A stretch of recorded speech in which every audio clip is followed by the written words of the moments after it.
Rebecca Romney once joked that she would never work with old books because she thought they were dusty, boring objects meant for old men. But life had a different plan for her, and the path that eventually led her to become one of the most trusted rare book experts in the country started in a place she never expected, on national television, inside a Las Vegas pawn shop. Her rise, fall, disappearance, and return created one of the most talked about mysteries behind Pawn Stars, especially after a scandal involving a stolen $40,000 book pulled her into federal questioning and left fans wondering what had really happened to the calm book expert who once saved Rick Harrison from massive losses. Her story is a strange combination of luck, talent, risk, controversy, and quiet determination, and it proves that some careers begin by accident but grow through obsession. Rebecca was born on April 6, 1985, in Phoenix, Arizona. She grew up in the dry, hot landscape of the desert, far from the libraries, museums, and auction houses that would later define her career. As a kid, she was more interested in languages, ideas, and philosophy than anything else. She loved thinking about big questions, reading ancient stories, and understanding how people expressed themselves across different cultures.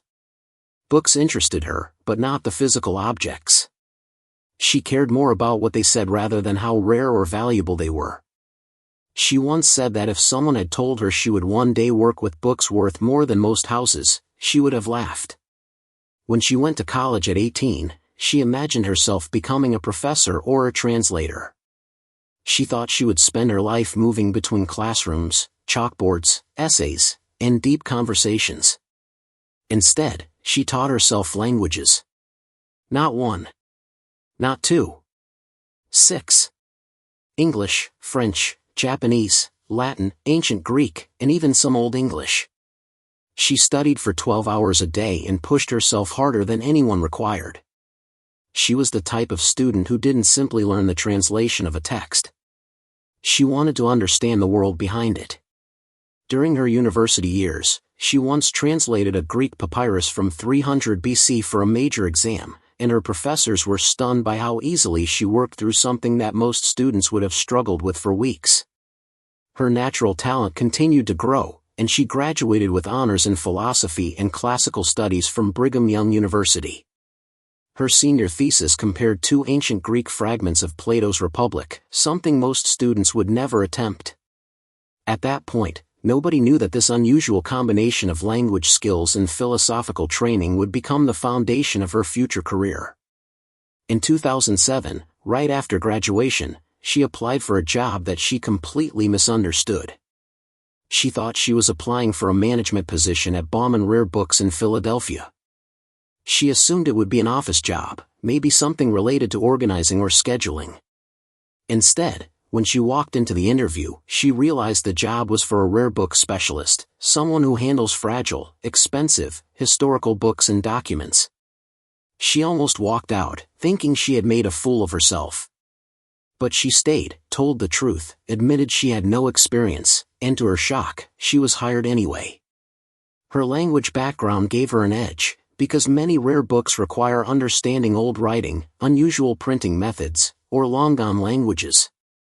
Within a few months, she was touching objects that most people only see behind glass in museums: a Shakespeare folio from 1623, a leaf from the Gutenberg Bible, first editions of Newton's Principia Mathematica. She entered a world where one mistake could cost someone hundreds of thousands of dollars, but instead of panicking, she learned quickly and rose even faster. By 2010, after only 3 years, she became gallery manager for the Las Vegas location at just 26 years old. By 2013, she was the youngest senior director in the company's history, handling auctions and private sales worth over $10 million every year. She worked with clients who spent hundreds of thousands of dollars on single items. She uncovered fakes that others overlooked. She earned trust in a field where expertise takes decades to build. Around the same time, Rick Harrison already knew her. The world of antiques and rare items in Las Vegas was small, and Rick, who had been running gold and silver pawns since 1989, often crossed paths with specialists working in nearby galleries. Their connection wasn't created by television producers. It happened naturally. They shared contacts, attended similar events, and often worked with people dealing in historical items. So when Pawn Stars needed someone who truly understood rare books, documents, and signatures, Rick didn't hold auditions. He called Rebecca directly. That call led to her first appearance in 2011. Her debut came with a stack of Civil War papers. One of them was a Confederate bond from 1861 that could have been worth thousands. She studied the ink, the printing method, and the paper fibers before calmly revealing that the signature was forged. Within minutes, she saved the pawn shop thousands of dollars. Viewers loved her. Ratings rose. Her calm, quiet confidence stood out on a show where everyone else talked loudly. She didn't try to be funny. She didn't try to impress anyone. She just knew her subject so well that she made it look effortless. Over the next few years, she became the go-to expert for anything made of paper. Letters, maps, manuscripts, documents, folios, early printing, scientific works, pirate books, religious texts. If it was old and printed, she was the one Rick, Corey, and Chumlee called. Between 2011 and 2015, she appeared in nearly 30 episodes, and during the first 4 years she did most of the show's paper-related appraisals. She authenticated rare items like an early Columbus letter, a broadside of the Declaration of Independence, and even notes possibly linked to Edgar Allan Poe. She explained the value of documents tied to slavery and historical trauma. She handled delicate items with respect and precision. Her fans called her the Book Lady, and some even asked the producers to give her a spin-off.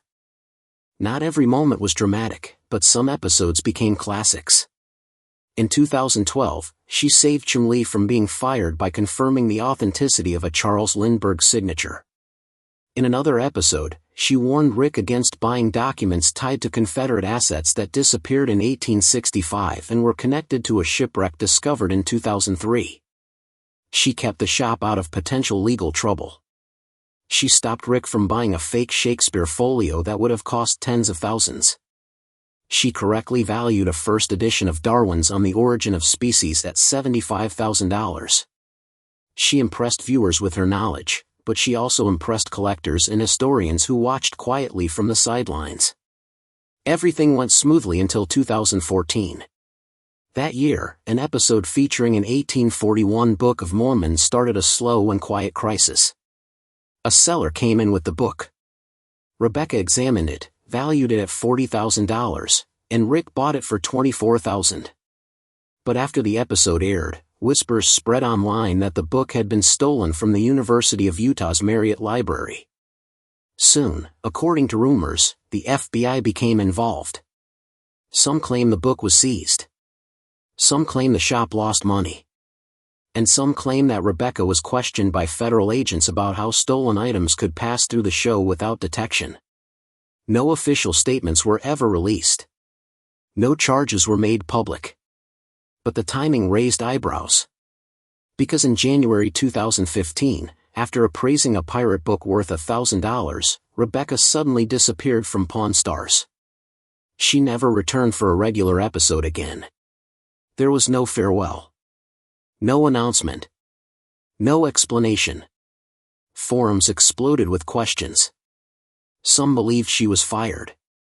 Others believed she left because of internal conflict. And many believed the Book of Mormon scandal played a role. Interestingly, Rebecca never removed Pawn Stars from her professional profile. She still lists herself as the show's rare book expert. Some say this is simply for branding. Others believe a non-disclosure agreement prevents her from discussing her departure. Whatever the reason, the silence only deepened the mystery. In 2016, she moved to Philadelphia for a promotion, at least publicly.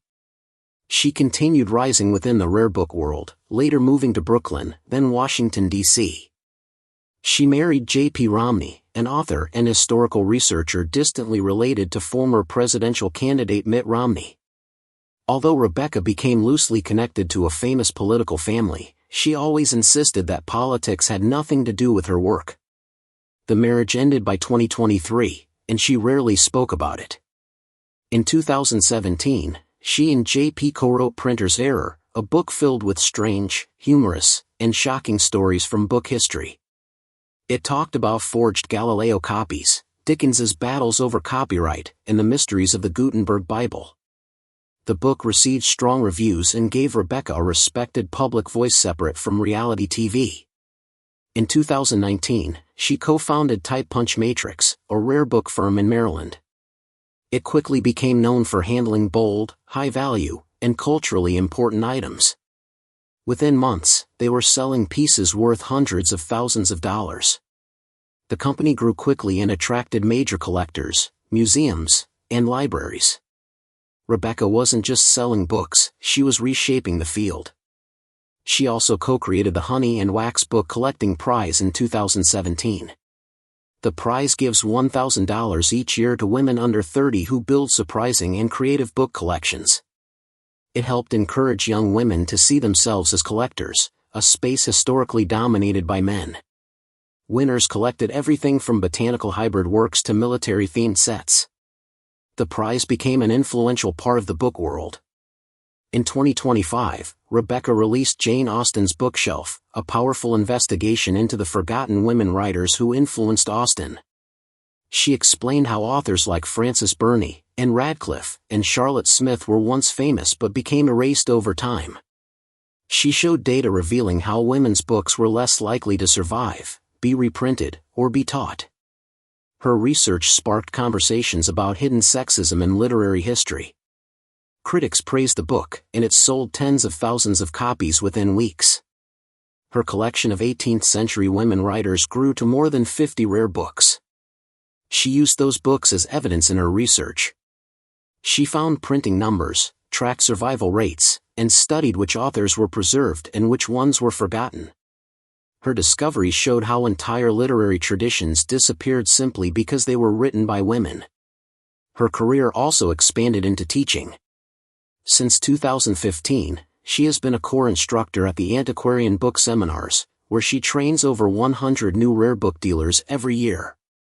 She teaches them about forgery scandals, including the Thomas J. Wise fakes that fooled the world in the 1930s. She shows how collecting is about investigation, not just ownership. By 2023, she began incorporating technology into rare book authentication. She worked with AI, blockchain, spectral ink scanners, and VR tools. These technologies helped verify ownership histories, detect forgeries, and protect fragile items. In one case, a $50,000 Sylvia Plath manuscript was authenticated using digital tracking. In another, a forged Columbus letter from 1493 was discovered with scanning tools. She shared these tools with hundreds of dealers, making advanced techniques accessible to more people. Type Punch Matrix continued to grow. By 2024, they appraised over 1,000 rare items worth more than $10 million. They consulted museums, expanded into new fields, and even built partnerships for exhibitions highlighting Black writers and overlooked voices. In 2025, she was invited to speak at the Grolier Club, the most exclusive book collecting society in the United States. Only 825 members exist worldwide. Her lecture, titled Jane Austen's Bookshelf, focuses on how collecting can help recover lost literary histories.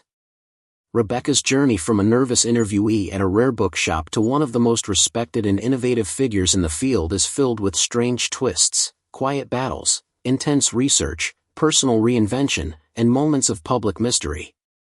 Whether she left Pawn Stars because of a scandal, a career opportunity, or something she will never discuss, the truth is that she didn't disappear.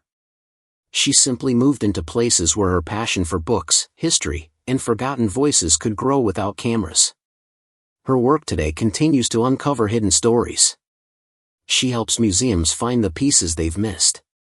She trains the next generation of experts. She collects books that rewrite literary history. And she has become a reminder that expertise doesn't need noise, drama, or attention. It needs knowledge, patience, and a willingness to look deeper than anyone else. Rebecca Romney's life shows that a single mistake, like misunderstanding a job application, can become the first step toward a career that transforms an entire field. She may have vanished from Pawn Stars without explanation, but she reappeared somewhere far more important, in libraries, museums, lecture halls, and collections that will outlast every rumor, every scandal, and every episode of television.